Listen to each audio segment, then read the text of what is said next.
Hello and welcome back, and I've decided to actually do some recording now because it is getting bloody hot. There's a heat wave going on at the minute, and there's no way I'm going outside, so why not? So yeah, I'm just gonna get this over with so that I can go get myself a drink and cool down afterwards. But I'm going to get straight into No Game No Life, episode 4. When we left off, they were in the midst of a chess game with Clammy, also known as Karumi. More definitely known as Karumi, but for some reason the translation... Yeah, it's getting interesting, it's getting quite intense. There's quite a lot on the line at the minute, so... Let's see how it all wraps up.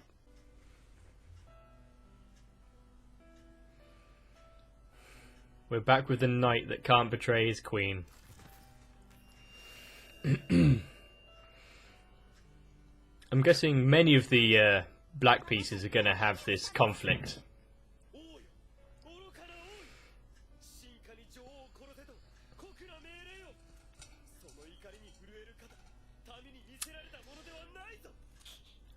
So he's going to win without having to fight, because he's going to use his words to outmaneuver her.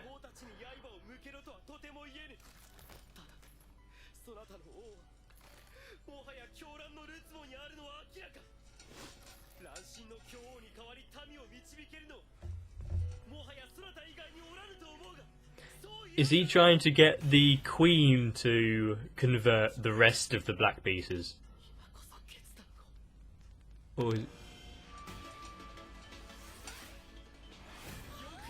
Red? That's not how chess works.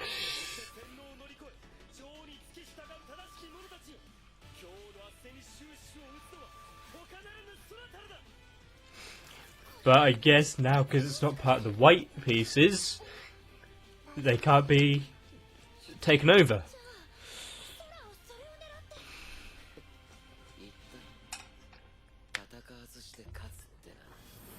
He did say that. I didn't know how true it was back when he did say it, but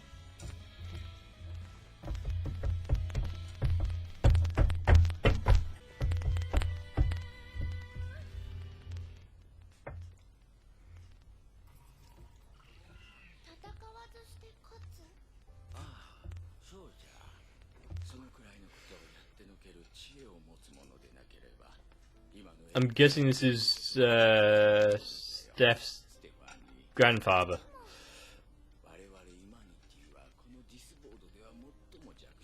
Let's see how foolish he really was.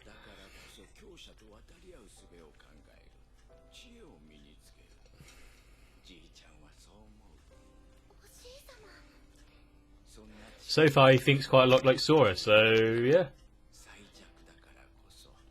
What did he do to make everyone think that he was the fool?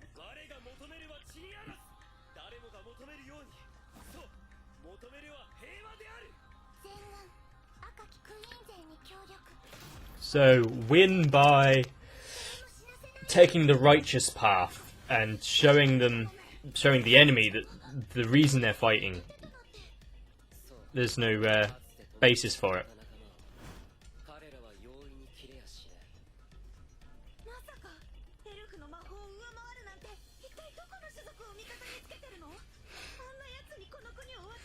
So she still thinks that they're being helped by another race.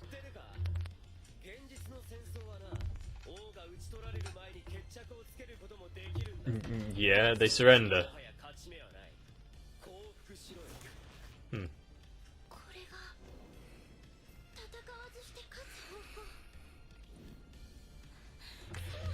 It's not quite a prophecy on the basis of the grandfather, but his words are really resonating with Steph right now. Okay, so they've now got a third party helping out in the battle. What's going to stop the king now? Because ruling with fear, are they going to turn on him?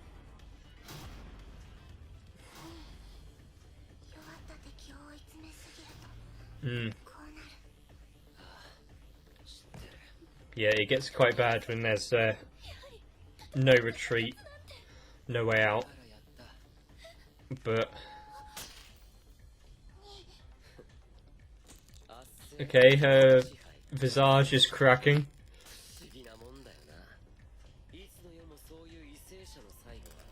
Oh! Assassinated.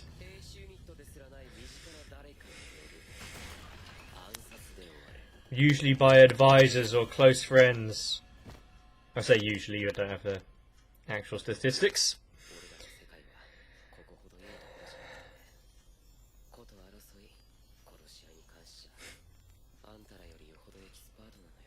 See, he says that, but he doesn't really know the world before they became game boards, so...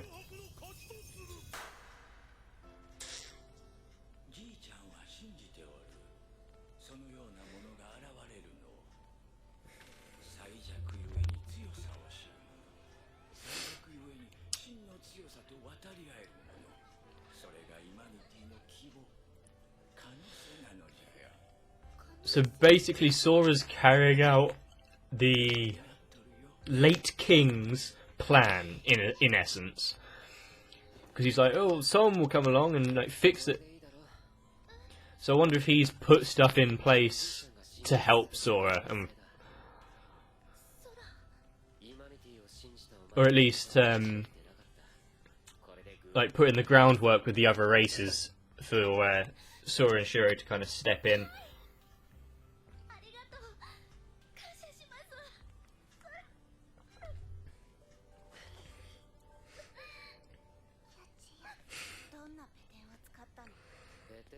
See, even Shiro is now warming to Steph.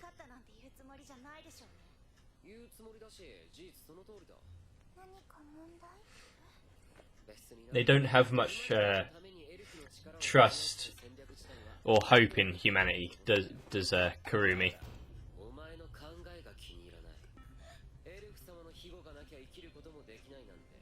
Hmm.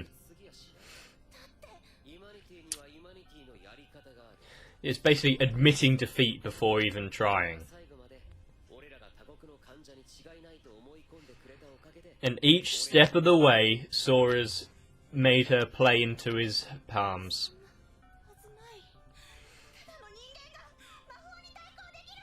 He doesn't need to stand against the magic, he needs to stand against the game.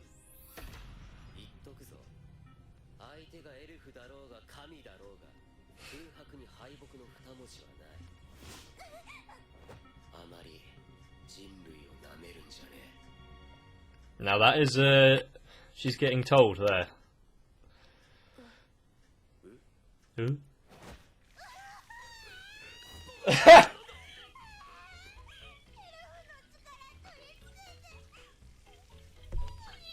I was not expecting this kind of reaction from her. Oh my god. I want to see her smile, but... Okay. Shiro's treating her the same way that she comforted Steph just a minute ago.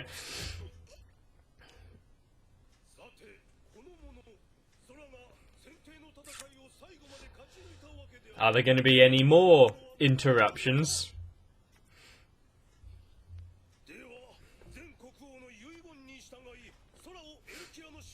There's that dash there, what's it? Was he objecting to himself? Okay, there'd be both rulers. Okay, they want to be rulers together, but...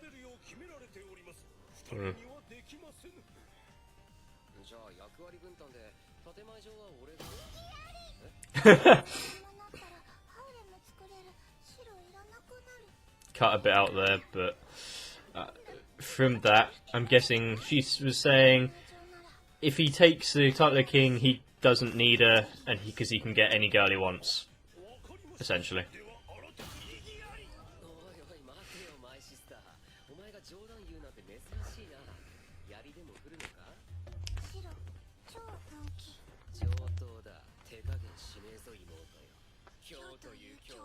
So now do they battle each other to be 3 days?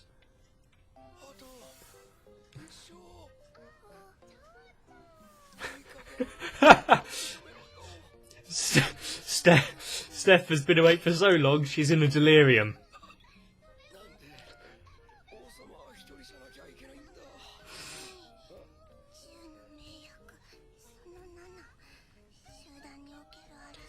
But representatives there is plural.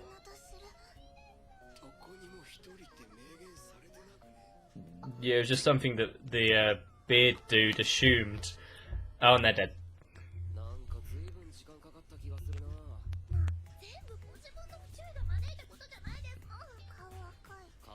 Are they forcing her to wear that now?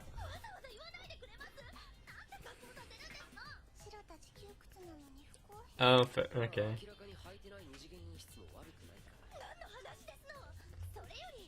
Was that a fourth wall break? Oh, so now they've got to sort out all the, the internal stuff.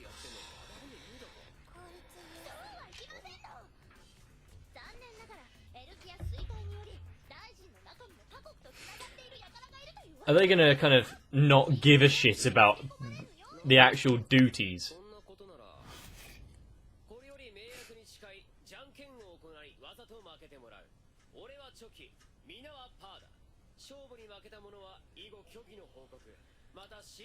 Forcing them into telling the truth. Fair enough. Clever.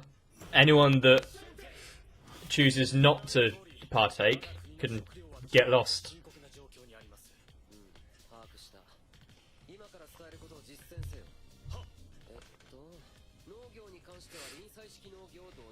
Okay, so we know that Sora played a lot of strategy games, so this kind of thing should be mostly like quite easy.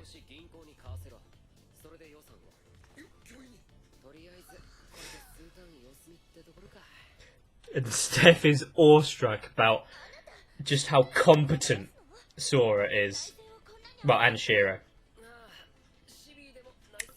Civilization, nice.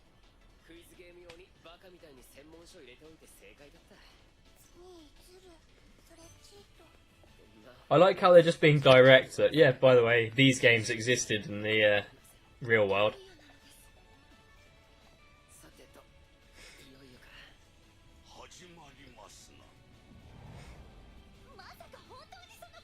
What was that just now? That looked like a tail or something. Is it like...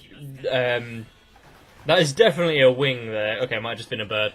Are they kind of hinting at the other races that are going to appear at some point? I love humanity. Or immanity, it should be.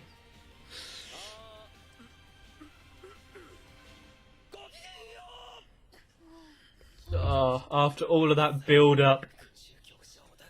Yeah, they're still not good in front of people, are they? But together.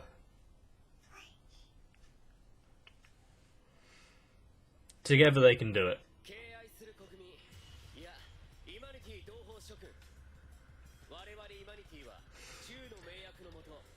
Snowy's going to give a rousing speech about why immanity, while being... They're the 3 guys they robbed at the beginning. While being the weakest race, still have a chance in this fight.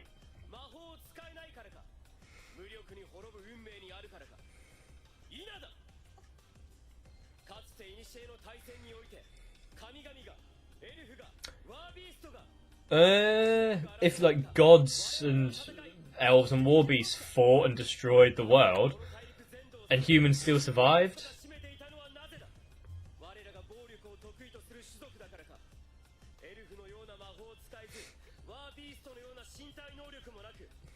So pointing out all of the flaws of being a human, to acknowledge it and be able to build on your weaknesses, to accentuate your strengths.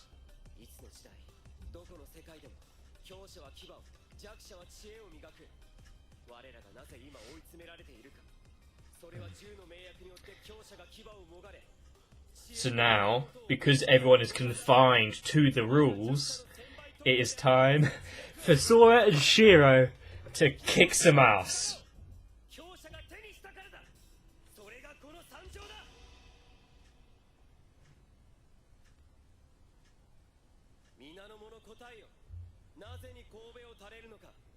Because they don't understand what he's going for. They're just thinking, we're weak, we can't do anything.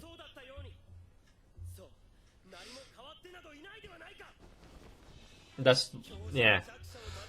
They all just thought it was just presenting the facts, which it is, but...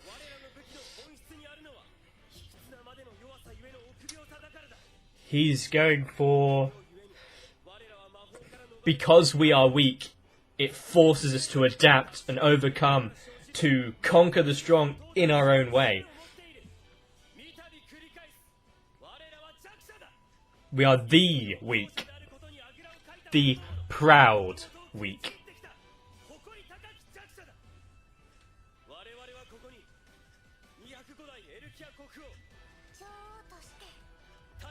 You can't forget Shiro. Okay, what's this? Is this Tet giving them a gift?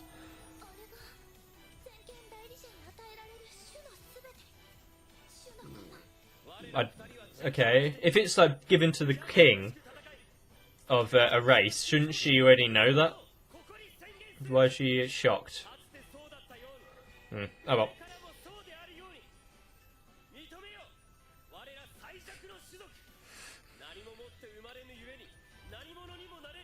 Exactly.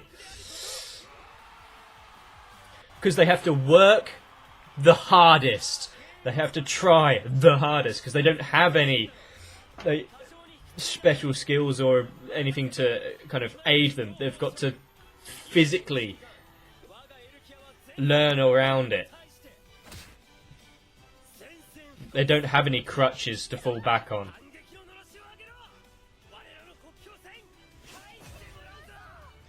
Are they getting a bit carried away there?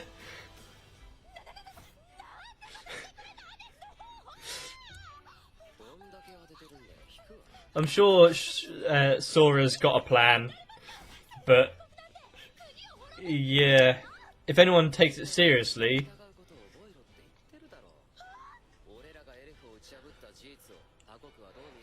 they defeated the elves. They think they're backed, as I just saw that, backed by someone else, so they're going to try and... Yes, they're going to try and figure out who it is. They can't attack before they find out what race is helping them, because they don't want to agitate that race in case it's stronger than themselves. And the only ones that really don't have that problem are the old Deuce. But they're practically dead, as far as I can tell. My God. You see, all the pieces are there, and I can pick them up at the fucking last minute. But now I think about it, it's always been there. Like, but that's a big bed. Still weird that the Shiro has to be so close to him, but you know, I don't have sisters, so I might be wrong. So basically angels, but they're called the Flugel. Okay.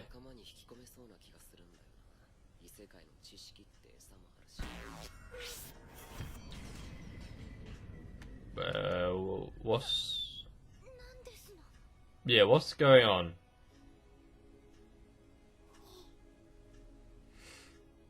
So, oh, it's Tet. He's come to talk to them now that they've become king.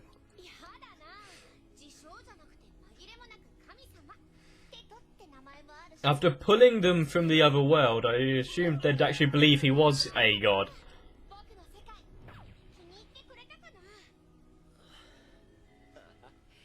Probably not too good to put him on the roof of a castle.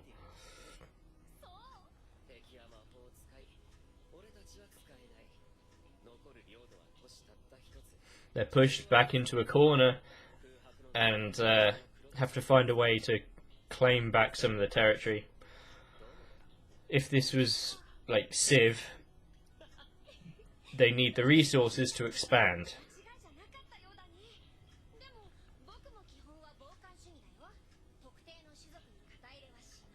He's just interested in them because they're interesting. They're pushing forward, and they have the ambition to challenge him.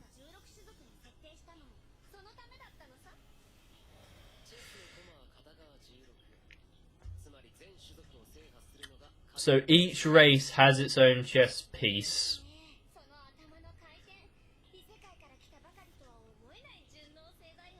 So defeating them all will give you your pieces to take on the god. I'm sure Shiro could win with just like a bunch of pawns.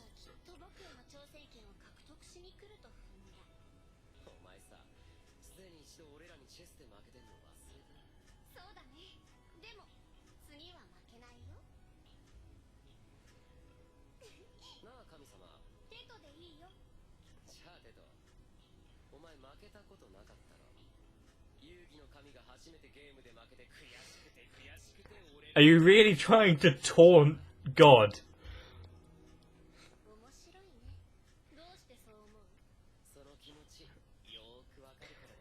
Oh. Because Sora and Shiro see a lot of themselves in the god of games.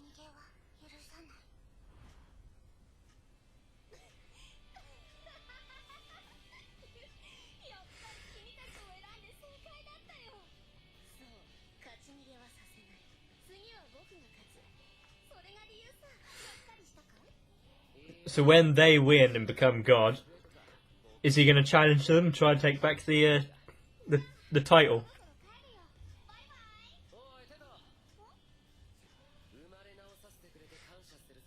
They're still on the roof.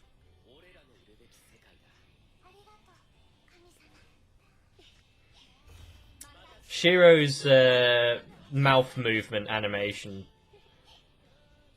is freaking adorable.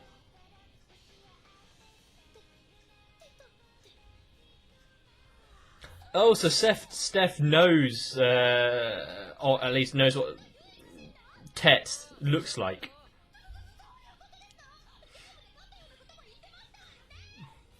Okay, now that they said that, can she ever not believe in them? The fact that God himself said that Sora and Shiro beat him in a game. I mean, how are they going to lose against anyone else? Why is Steph now a dog? Okay, that last bit where Steph was in a dog, had dog ears. Oh, I'm not entirely sure what that's about, but I'm guessing we'll find out in the next episode. Yes, the conflict with Kurumi in the chess game, that kind of all settled quite nicely. They won without having to fight. Well, after the initial kind of revelations about what the game actually was, they won without having to fight. Using real-world examples, when a king rules through fear, intimidation, and the causes that they're fighting for aren't just, then the followers of them, the downcast of the society that are being oppressed, rise up and end up, you know, offing the leader, which is what happened. So it's more than just a game or a comedy or it's a commentary on life itself and history and philosophy and society. There's just so many elements that it's kind of reaching into that this is... So it is more in depth than you can take it at face value, and that's what I love about it. Yeah, okay, that's enough digging into it. This was a great episode. I can't wait for the next one. Actually, it's moving ahead at a good pace. It's 4 episodes in, and Sora and Shiro started off with nothing. They found the old granddaughter of the king. They won against her till they moved in. They did some battles. They're now king and queen of the human race in 4 episodes. So this is gonna, if it keeps up this speed, we're gonna get somewhere good. But you have to wait until next time. So join me again when we'll pick it up for episode 5.